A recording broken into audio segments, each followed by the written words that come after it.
Hello student, YouTube के हमारे इस चैनल में आप सभी लोगों का स्वागत है। और आज के इस वीडियो लेक्चर में हम लोग पढ़ने वाले हैं वेग के बारे में, यानी वेलोसिटी किसे कहते हैं और वेलोसिटी के प्रकार के बारे में पढ़ेंगे, जिसमें आएगा एक समान वेग, असमान वेग, औसत वेग, ताक्षणिक वेग। औसत वेग की दिशा क्या होती है और ताक्षणिक वेग की दिशा क्या होती है, औसत वेग और औसत चाल में क्या संबंध होता है, इसके बारे में आज हम लोग चर्चा करेंगे। ठीक है, तो आज हमारा टॉपिक है वेग के बारे में। ठीक है ना, तो आज हम लोग वेग से रिलेटेड चीजें को क्लियर करेंगे। ठीक है, चलिए। तो वेग, वेलोसिटी, जैसे अभी हमने पिछले वीडियो लेक्चर में पढ़ा था, चाल एकांक समय में चली गई दूरी, यानी कि चाल, दूरी बटे समय को चाल कहते हैं। तो चूंकि यहाँ पे वेग क्या होता है, एक सदिश राशि होती है, तो जहाँ चाल में दूरी आता है वहीं वेग में विस्थापन आएगा, यानी विस्थापन बटे समय को हम लोग क्या कहेंगे, वेग। विस्थापन बटे समय को हम क्या कहेंगे, वेग। किसी गतिशील कण द्वारा एक निश्चित दिशा में विस्थापन परिवर्तन की दर को क्या कहेंगे, वेग। क्या कहेंगे, वेग। तो किसी कण के विस्थापन में परिवर्तन की दर वेग कहलाता है। विस्थापन में परिवर्तन की दर का मतलब वही होता है, यानी कि हम वेग बराबर, जिसको हम लोग वेग कहते हैं, वेग यानी कि विस्थापन बटे समय, विस्थापन बटे समय। ठीक है ना, यानी कि अगर हम वेग, इसके ऊपर एक सदिश राशि होती है, तीर लगाते हैं, विस्थापन को आप यस से या डी से, और समय तो अदिश राशि होती है, ऐसा दिखा सकते हैं। ठीक है ना, विस्थापन बटे समय, यानी किसी कण के विस्थापन में परिवर्तन की दर का मतलब होता है, विस्थापन में परिवर्तन की दर का मतलब होता है कि हमने विस्थापन में टाइम से डिवाइड किया है, उसे कहते हैं विस्थापन की दर। दर का मतलब है किसी चीज में समय से भाग देना। तो विस्थापन की दर में विस्थापन में परिवर्तन की दर का कहलाता है वेग कहलाता है। वेग और विस्थापन दोनों क्या है, सदिश राशि। तो यहाँ पे देखिए ये सदिश राशि है, तो वेग भी सदिश राशि है, चूंकि ये अदिश राशि है। ठीक है ना, तो किसी सदिश राशि में अदिश राशि से भाग या गुणा करें तो भी वो सदिश राशि होती है। जब ये सदिश है तो वेग भी सदिश राशि। तो यहाँ पर भी हमने बताया है कि वेग, कुछ इंपॉर्टेंट पॉइंट है इससे रिलेटेड, क्या है कि वेग एक सदिश राशि है। दूसरा इंपॉर्टेंट पॉइंट क्या है कि एसआई पद्धति में इसका मात्रक मीटर पर सेकेंड होता है, और सीजीएस पद्धति में अगर कहें, सीजीएस पद्धति में तो होता है सेंटीमीटर पर सेकेंड होता है। इसका बीमी सूत्र होता है LT-1। ठीक है ना, या कभी भी किताबों में लिखते हैं M0 L1T-1, यानी कि द्रव्यमान में 0, लंबाई में 1, समय में -1 होता है इसकी बीमा। ये बीमी सूत्र कहलाता है। और बीमा की बात करें तो द्रव्यमान में 0, लंबाई में 1, समय में -1।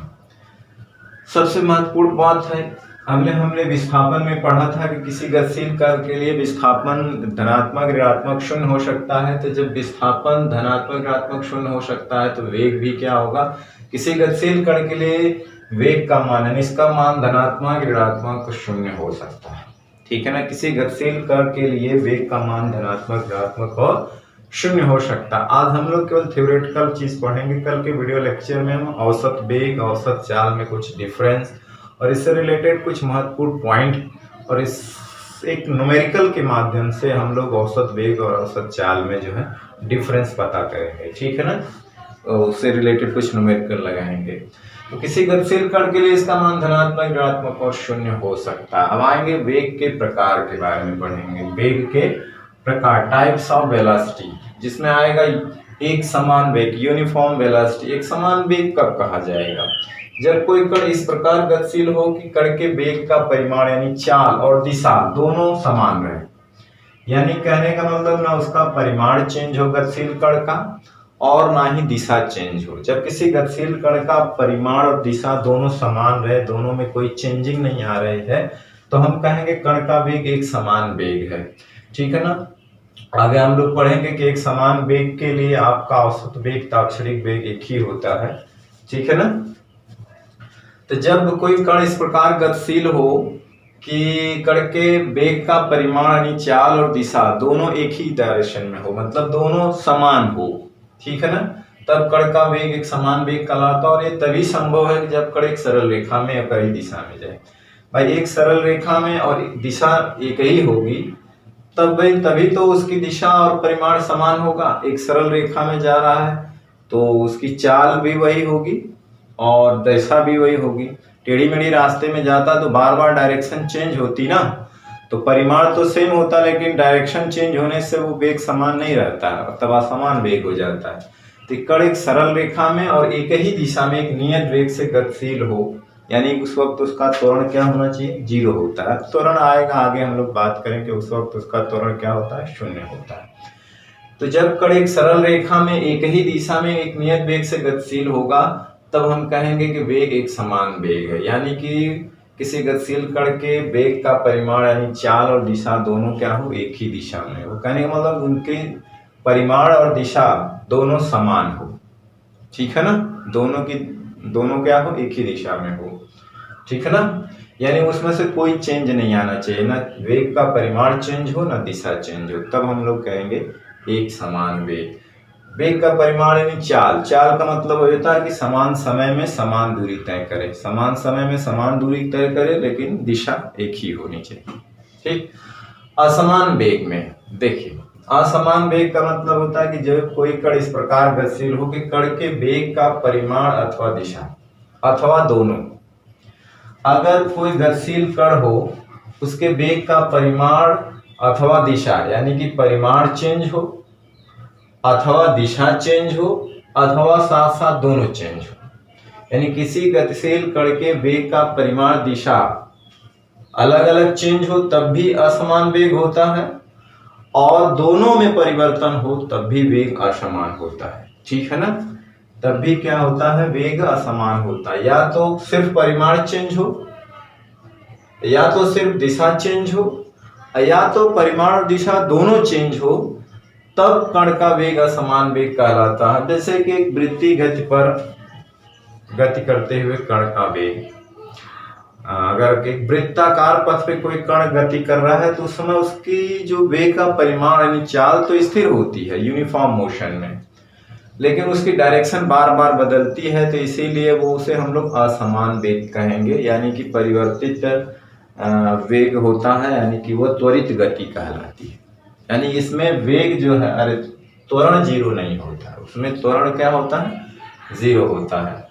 एक समान वेग में त्वरण 0 होता है, असमान वेग में त्वरण 0 नहीं होता है। वृत्ताकार पथ पे ऐसे भी गति हो सकती है कि उसका मैग्नीट्यूड यानी कि चाल भी लगातार बदले और डायरेक्शन तो बदलना ही बदलना है, कभी इधर कभी इधर कभी इधर कभी इधर, ठीक है ना। तो यानी कि परिमाण अथवा दिशा दोनों अलग अलग बदले या दोनों साथ बदले तब कण का वेग असमान वेग कहलाता है। अब आता है औसत वेग, जिसको हम लोग कहते हैं एवरेज वेलोसिटी। एवरेज वेलोसिटी जैसे एवरेज औसत चाल था तो कुल दूरी बटा कुल समय था, उसी तरह से यहाँ से एवरेज वेग में कुल विस्थापन बटे कुल समय होगा, यानी किसी बस द्वारा तय किए गए कुल विस्थापन तथा उस विस्थापन में लगे कुल समय के अनुपात को क्या कहते हैं, औसत वेग कहते हैं। क्या कहते हैं, औसत वेग। किसी बस द्वारा तय किए गए कुल विस्थापन तथा उस विस्थापन में लगे कुल समय के अनुपात को हम लोग क्या कहते हैं, औसत वेग कहते हैं। क्या कहते हैं, औसत वेग। तो औसत वेग बराबर क्या हो जाएगा,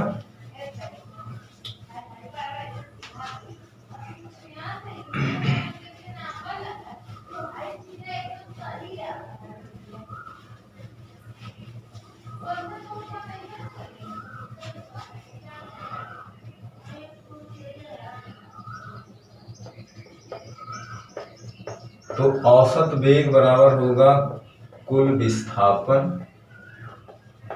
बटे कुल समय। औसत वेग बराबर क्या होगा, कुल विस्थापन यानी कुल तय किया गया विस्थापन बटे कुल समय। या इसको हम लोग औसत वेग को हम b बार लगाएंगे, b बार लगाएंगे या ab लिख सकते हैं, ठीक है ना, या एवरेज लिख सकते हैं, ठीक है ना, v बार। लेकिन यहाँ पे तीर लगाना जरूरी है क्योंकि ये सदिश राशि होगा, या हम VAB लिख करके यहाँ तीर लगाएं, ठीक है ना। तो जो उचित हो वो करिए। चलिए जैसे हमने VAB का मतलब एवरेज, अब ये हो जाएगा कुल विस्थापन अपन T।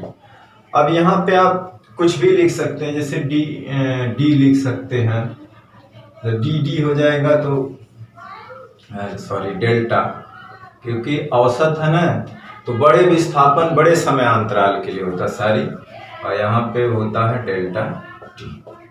ठीक है ना, जैसे औसत चाल में टाइम इंटरवल ज्यादा होता था, उसी तरह से औसत वेग में भी टाइम इंटरवल क्या होगा, ज्यादा होगा। तो आप यहाँ पे जैसे डेल्टा डी भी लिख सकते हैं, या कभी कभी डेल्टा एक्स भी लिख सकते हैं, तो आपकी मर्जी है, डेल्टा एस लिखें, डेल्टा डी, डेल्टा एक्स या डेल्टा एस लिखें, ठीक है ना। और ऊपर तीर लगाना जरूरी है, क्योंकि ये क्या है, एक सदिश राशि है, ये क्या है, सदिश राशि, ठीक है ना। आप इसको ऐसे भी लिख सकते हैं, S2 minus S1 T2 minus T1, ऐसे भी लिख सकते हैं, ठीक है ना। इस तरह से भी लिखा जा सकता है, या डेल्टा टी को ही रखा जा सकता है, यानी आप कह सकते हैं कि S final minus S initial upon delta, S final यानी फाइनल विस्थापन माइनस इनिशियल विस्थापन अपॉन टाइम इंटरवल, ठीक है ना, अपॉन टाइम इंटरवल, ठीक है। चलिए, तो ये औसत वेग का फार्मूला है, और औसत चाल औसत वेग में डिफरेंस क्या होता है उसको हम लोग आगे पढ़ेंगे, विथ न्यूमेरिकल पढ़ेंगे। इसलिए छोटा छोटा वीडियो में एक एक टर्म हमने इसके पहले वीडियो लेक्चर में चाल क्लियर किया, अब हम वेग क्लियर कर रहे हैं, वेग से रिलेटेड चीजें। इसके बाद आगे हम लोग जो है औसत वेग औसत चाल में न्यूमेरिकल के माध्यम से डिफरेंस क्लियर करेंगे, फिर त्वरण पढ़ेंगे धीरे धीरे, फिर ग्राफ के मेथड से बताएंगे इनको, एक समान वेग को और एक समान चाल को, असमान वेग असमान चाल को, त्वरण को, ये सारी चीजें जो है छोटे छोटे वीडियो लेक्चर में हम लोग अलग अलग एक एक सिंगल टॉपिक लेकर के पढ़ा जाएगा, ठीक है ना। तो ये था औसत वेग। अब हम लोग जब ये सदिश राशि है तो इसकी दिशा की भी बात कर लें। देखिए इसका एक प्रकार अभी बाकी है, चौथा प्रकार अभी बाकी है, जिसको हम लोग ताक्षणिक वेग कहते हैं। वेग से मतलब ताक्षणिक वेग से ही होता है, ठीक है ना। वेग का मतलब क्या है, ताक्षणिक वेग से ही होता है। चूंकि एक सदिश राशि होती है तो इसकी एक डायरेक्शन होगी, तो डायरेक्शन के बारे में भी बताना जरूरी है, ठीक है ना। तो अब हम लोग बात करते हैं औसत वेग की दिशा। औसत वेग की दिशा, औसत वेग की दिशा क्या होती है। देखिए औसत वेग की जो दिशा होती है वो विस्थापन के अनुदिश होती है, या विस्थापन सदिश के अनुदिश होती है ना। तो औसत वेग की दिशा जो होती है, औसत वेग की दिशा विस्थापन, या इसी को हम लोग कहते हैं विस्थापन सदिश, जिसके बारे में हमने वेक्टर में ही पढ़ा दिया था, विस्थापन सदिश, है ना। तो औसत वेग की दिशा विस्थापन के अनुदिश होती है, यानी जो विस्थापन की दिशा होती है अनुदिश होती है, ठीक है ना। यानी कि जो विस्थापन की डायरेक्शन होगी, यानी जो इसकी डायरेक्शन होगी वही इसकी डायरेक्शन होगी। तो विस्थापन की जो डायरेक्शन होती है वो प्रारंभिक बिंदु से अंतिम बिंदु की ओर होती है। किधर होती है, प्रारंभिक बिंदु से अंतिम बिंदु की ओर होती है। विस्थापन की जो दिशा होती है, विस्थापन की दिशा जो होती है प्रारंभिक बिंदु से, प्रारंभिक स्थिति से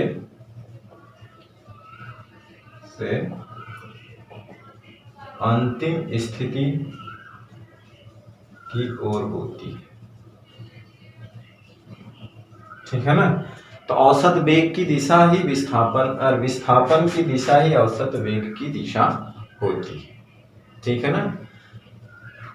विस्थापन की दिशा ही क्या होती है, औसत वेग की दिशा होती है, ठीक है ना। इसके बारे में हम लोग पढ़ेंगे। अब जाहिर सी बात है, गतिशील कण का जो विस्थापन के डायरेक्शन होगी वही औसत वेग की दिशा होगी। तो हम ग्राफ से कैसे इसको निकालेंगे वो आगे हम लोग पढ़ने ही वाले हैं, कि ग्राफ मेथड से हम लोग पढ़ेंगे, ठीक है ना। जो चीज हमने थ्योरेटिकल पढ़ा था उसी का एक्सप्रेशन हम लोग ग्राफ से पता करेंगे, कि ग्राफ को देखकर आपको बताना होगा कि कण एक समान चाल से चल रहा है, कि कण एक समान वेग से चल रहा है, वो ठीक है ना, स्थिर है कि क्या है, तो ग्राफ से, तो वहाँ पे हम लोग ग्राफ से बताएंगे भी औसत वेग की दिशा और ताक्षणिक वेग की दिशा कैसे निकाली जाती है, ठीक है ना। तो वहां पे आएगा, ठीक, क्योंकि ये सदिश राशि है तो इसको दिशा का ज्ञान होना बहुत जरूरी है, ठीक है ना। तो अभी वो जब हम आगे पढ़ेंगे, सवाल वाल लगाएंगे तो सारी बातें क्लियर हो जाएंगी, क्योंकि जब ग्राफ से न्यूमेरिकल आएगा तो इसकी दिशा को भी प्रदर्शित करना जरूरी होगा, तो वहां हम लोग दिखाएंगे इसको, ठीक है ना। तो अब हम औसत चाल और औसत वेग के परिमाण में संबंध देखते हैं, ठीक है ना। औसत चाल और औसत वेग के परिमाण में क्या है संबंध। जैसे हमने दूरी और विस्थापन में संबंध देखा था, तो औसत चाल और औसत वेग के परिमाण में संबंध, ठीक है ना। देखिए जैसे कि चाल या तो वेग, चाल जो दूरी जो है हमेशा क्या होती है, विस्थापन के बराबर हो सकती है या बड़ी हो सकती है, ठीक है ना। तो हम लोग ये जानते हैं, ये है दूरी, कुल दूरी है मान लीजिए, और ये कुल समय हो गया, ये तो औसत चाल हो गई। और दूरी जो है बड़ा और बराबर हो सकती है कुल विस्थापन। सीधी रेखा में अगर चल रही है तब तो दूरी विस्थापन बराबर होगा कुल समय, ठीक है ना। और इसको हम लोग क्या कहते हैं, औसत चाल कहते हैं, और इसको हम लोग क्या कहते हैं, औसत वेग का हमें क्या लेना है, औसत वेग का मैग्नीट्यूड लेना है, यही ना। औसत वेग का क्या लेना है, मैग्नीट्यूड लेना है। तो औसत वेग का ये परिमाण हो, परिमाण से बात करना है यहाँ पे, ठीक है ना। हाँ, ये जो मॉड लगा दिया है क्या हो गया, औसत वेग का मैग्नीट्यूड। तो ये एवरेज चाल हो गई और ये एवरेज वेग हो गया, ठीक है ना। ये रिलेशन होता है जैसे दूरी विस्थापन में होता वैसे ही ये होता। अगर हम इसको इधर लेके आते हैं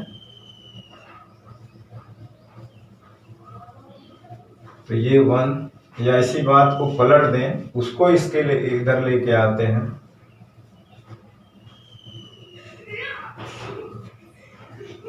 तो ये रिलेशन बनेगा, एक ये,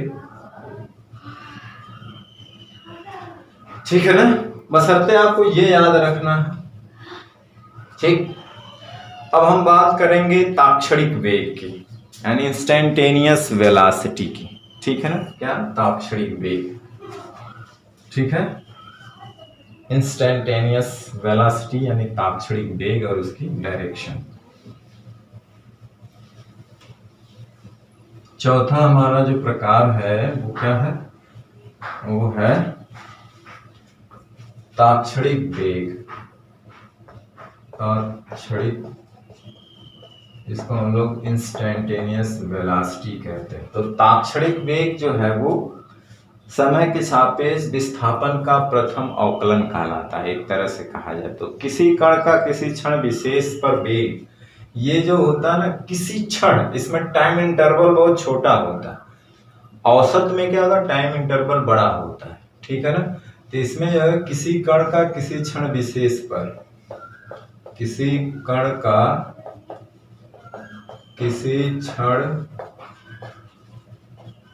विशेष पर, किसी कण का किसी क्षण विशेष पर क्या हो जाएगा, वेग, पर वेग, उसका ताक्षणिक वेग कहलाता है। उसका क्या कहलाता है, ताक्षणिक वेग कहलाता है, ठीक है ना। अभी हम लोग जानते हैं कि औसत वेग बराबर क्या होता है,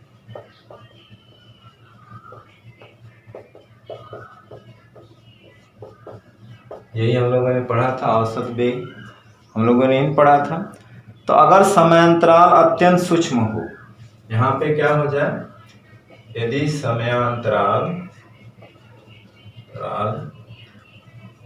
अत्यंत सूक्ष्म हो, सूक्ष्म हो, जीरो ना हो लेकिन जीरो के करीब हो, तब औसत वेग ताक्षणिक वेग में बदल जाता है ना, तब औसत वेग ताक्षणिक वेग में बदल जाता है, यानी टाइम इंटरवल बहुत सूक्ष्म होता है, तब डेल्टा टी को dt है, डेल्टा एस को ds लिखा जाता है। औसत वेग ताक्षणिक वेग में क्या हो जाता है, बदल जाता है। तो हम ताक्षणिक वेग को ऐसे ही लिखेंगे, यानी तब हम लोग यहाँ पे लिमिट लगा देंगे, यानी कि delta t extend to 0 delta s upon और डेल्टा टी, और ये बदल के हो जाता है ds अपान dt, यानी कि वेग बराबर हो जाता है ds अपान dt। ठीक है ना, यानी विस्थापन का समय के सापेक्ष प्रथम अवकलन, इसको हम लोग कह सकते हैं विस्थापन का समय के सापेक्ष प्रथम अवकलन, यानी कि डिफरेंशिएशन है। विस्थापन का समय के सापेक्ष प्रथम अवकलन, जिसे ds/dt को हम लोग कहते हैं विस्थापन का टाइम के साथ अवकलन। ठीक है ना, ds/dt को विस्थापन का टाइम के साथ अवकलन बोला जाता है। मैथमेटिक्स में इसको क्या बोला जाता है, फर्स्ट डिफरेंशिएशन, मतलब प्रथम अवकलन बोला जाता है। टाइम के सापेक्ष विस्थापन का प्रथम अवकलन। और अगर इसी तरह से d2s/dt² हो तो इसको द्वितीय अवकलन बोला जाता है। ठीक है ना, तो ये मैथमेटिक्स में जब आप डिफरेंशिएशन और इंटीग्रेशन पढ़ेंगे मैथ में तो उसमें होगा, या हम इस पर एक वीडियो बनाएंगे, डिफरेंशिएशन क्या होता है, इंटीग्रेशन क्या होता है, इस पे एक वीडियो बनाएंगे, क्योंकि इसमें बहुत ज़्यादा ही डिफरेंशिएशन का और इंटीग्रेशन का बहुत ज़्यादा उपयोग है।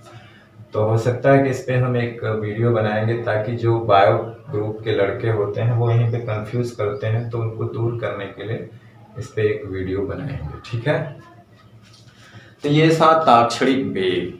ठीक है ना, अब जब ताक्षणिक वेग एक सदिश राशि है तो इसकी दिशा की बात कर लेते हैं, इसकी दिशा की बात कर लेते हैं। वो तो विस्थापन की दिशा में होगा, जिधर विस्थापन नेट होगा उधर ही तो औसत वेग की दिशा होगी। ठीक है ना, तब हम लोग बात कर लेते हैं इसमें ताक्षणिक वेग की दिशा, लास्ट ताक्षणिक, क्योंकि ये सदिश राशि है तो इसकी दिशा की बात करना जरूरी है। ताक्षणिक वेग की दिशा, तो देखिए औसत वेग की दिशा क्या थी, विस्थापन की दिशा में। औसत वेग की दिशा विस्थापन की दिशा में होता है, विस्थापन के अनुदिश होता है। लेकिन ताक्षणिक वेग की जो दिशा होती है वो जो है गतिशील कण के पथ पर खींची गई किसी स्पर्श रेखा के अनुदिश होता है। तो इसकी दिशा है ना, इसकी जो दिशा निकाली जाती है, इसकी दिशा गतिशील कण के पथ के, ठीक है ना, पथ के किसी बिंदु पर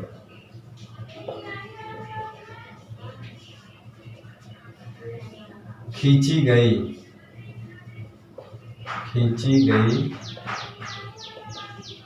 स्पर्श रेखा के अनुदिश होती है। स्पर्श रेखा के अनुदिश होती है। इसकी दिशा गतिशील कण के पथ के किसी बिंदु पर खींची गई स्पर्श रेखा के अनुदिश होती है। ठीक है ना, जैसे सपोज करिए x अक्ष है, ये y अक्ष है, कोई गतिशील कण है जिसका पथ इस तरह से कुछ, ठीक, कोई गतिशील कण है जिसका पथ क्या है, इस तरह से। अब हमें इस पॉइंट पर या इस पॉइंट पर अगर हमें इसकी, क्योंकि ये किसी क्षण विशेष की बात होती है ना, किसी क्षण विशेष की बात होती है, तो हमें किसी टाइम पे यहाँ चाहिए इसकी दिशा, किसी क्षण यहाँ चाहिए, और जो औसत वेग होता है तो बड़े टाइम इंटरवल के बाद होता है, कि इनिशियल विस्थापन फाइनल और इनिशियल के बीच की जो डायरेक्शन होती है। तो इस पे क्या होता है, इस पे एक स्पर्श रेखा खींचेंगे। मान लीजिए उसका एक पथ है, तो यहाँ पे क्या करेंगे, एक स्पर्श रेखा खींचेंगे, पॉइंट ए है, तो यहाँ पर उसकी डायरेक्शन यहाँ हो जाएगी, है ना। और यहाँ अगर चाहे तो यहाँ का स्पर्श रेखा खींचेंगे, इसकी डायरेक्शन यहाँ हो जाएगी, ठीक है ना, अलग अलग, ठीक है ना। और डायरेक्शन चूंकि चेंज हो रही है तो वेग असमान वेग है, यहाँ कुछ और वेग होगा, यहाँ कुछ और वेग होगा, ठीक। तो उस पथ पर, यानी कि जिस पथ के अनुदेश वो चल रहा है, उसके किसी बिंदु पर खींची गई स्पर्श रेखा के अनुदेश ही ताक्षणिक वेग की दिशा होती है। और औसत वेग की दिशा जो होती है वो विस्थापन के अनुदेश होती है। ताक्षणिक वेग की दिशा जो होती है पथ के किसी बिंदु पर खींची गई स्पर्श रेखा के अनुदिश होती है। ये बात जरूर याद रखिएगा, इसमें कंफ्यूजन नहीं होना चाहिए। आने वाले आगे के सवाल में ये और स्पष्ट हो जाएगा, ठीक है ना। तो आज हम लोगों ने वेग के बारे में पढ़ा, वेग की जो डिफिनीशन होती है, वेग के प्रकार, एक समान वेग, असमान वेग, औसत वेग की दिशा, ताक्षणिक वेग की दिशा क्या होती है, औसत चाल और औसत वेग में रिलेशन क्या होता है, इनके बारे में हमने पढ़ा। आगे वाले वीडियो लेक्चर में हम औसत वेग और औसत चाल से में कुछ डिफरेंस पढ़ेंगे विथ न्यूमेरिकल, और इसके बाद फिर हम लोग त्वरण के बारे में पढ़ेंगे, त्वरण का प्रकार के बारे में पढ़ेंगे, फिर आ जाएंगे ग्राफ मेथड से इनको कैसे दिखाया जाता है। चलिए, तो आज का वीडियो लेक्चर वहीं समाप्त करते हैं। नेक्स्ट वीडियो लेक्चर में नेक्स्ट टॉपिक के साथ फिर आपसे मिलते हैं। तब तक पढ़ाई करते रहें, पढ़ते रहें। All the very best, thank you very much.